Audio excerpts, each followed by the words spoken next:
Stadium అంటే SRH fans కి ఎంతో స్పెషల్ హోమ్ గ్రౌండ్. దాంతో పాటు ఎస్ఆర్హెచ్ కి ఆ స్టేడియంలో ఎన్నో రికార్డ్స్ కూడా ఉన్నాయి.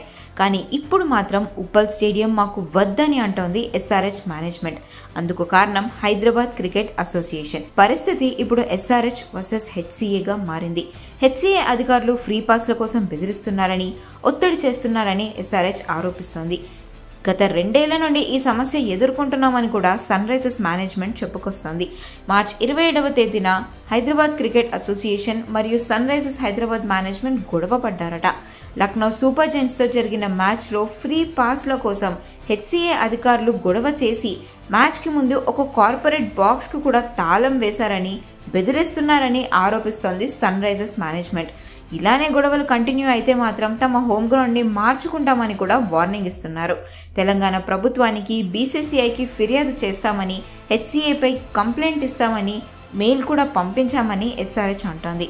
కానీ హెచ్సిఏ మాత్రం ఈ మాటలని కొట్టిపారేస్తోంది. మరోలా చెప్పుకొస్తున్నారు, మేము అసలు ఫ్రీ పాస్ల కోసం బెదిరించలేదు, గొడవే చేయలేదు, సన్ రైజర్స్ మేనేజ్మెంట్ నుండి ఎలాంటి మెయిల్ కూడా రాలేదని అంటోంది. ఇకపోతే సోషల్ మీడియాలో వచ్చే ఫేక్ న్యూస్ని నమ్మొద్దని కూడా హైదరాబాద్ క్రికెట్ అసోసియేషన్ చెప్పుకొస్తుంది. ఇలానే గొడవలు కంటిన్యూ అయితే మాత్రం సన్ రైజర్స్ హైదరాబాద్ హోమ్ గ్రౌండ్ని మార్చుకుంటామని ఇప్పటికే చెప్పేశారు కూడా. నిజం చెప్పాలంటే వాళ్ళు హోమ్ గ్రౌండ్ని మార్చుకునే అవకాశం కూడా ఉంది. సన్ రైజర్స్తో పాటు హైదరాబాద్ క్రికెట్ అసోసియేషన్కి కూడా ఒకవేళ హోమ్ గ్రౌండ్ మారుస్తే మాత్రం ఇది బ్రాండ్ ఇమేజ్నే దెబ్బతీస్తుంది. అయితే ఈ విషయంపై సీఎం రేవంత్ రెడ్డి కూడా ఆరా తీశారు. హైదరాబాద్ క్రికెట్ అసోసియేషన్కి వార్నింగ్ ఇచ్చారు. ఫ్రీ పాస్ల విషయంలో సన్ రైజర్స్ను ఇబ్బంది పెడితే మాత్రం కఠిన చర్యలు తీసుకుంటామని, ఇకపోతే హెచ్సిఏపై వస్తున్న ఆరోపణలపై విచారణ జరపాలని విజిలెన్స్ అధికారులను కూడా ఆయన ఆదేశించారు. చెప్పినట్టుగానే ఎస్ఆర్హెచ్ మాత్రం బీసీసీఐకి కంప్లైంట్ చేస్తే హైదరాబాద్ క్రికెట్ అసోసియేషన్పై కఠిన చర్యలు తప్పవు. అయితే సన్ రైజర్స్ హైదరాబాద్కి ప్రస్తుత హోమ్ గ్రౌండ్ హైదరాబాద్.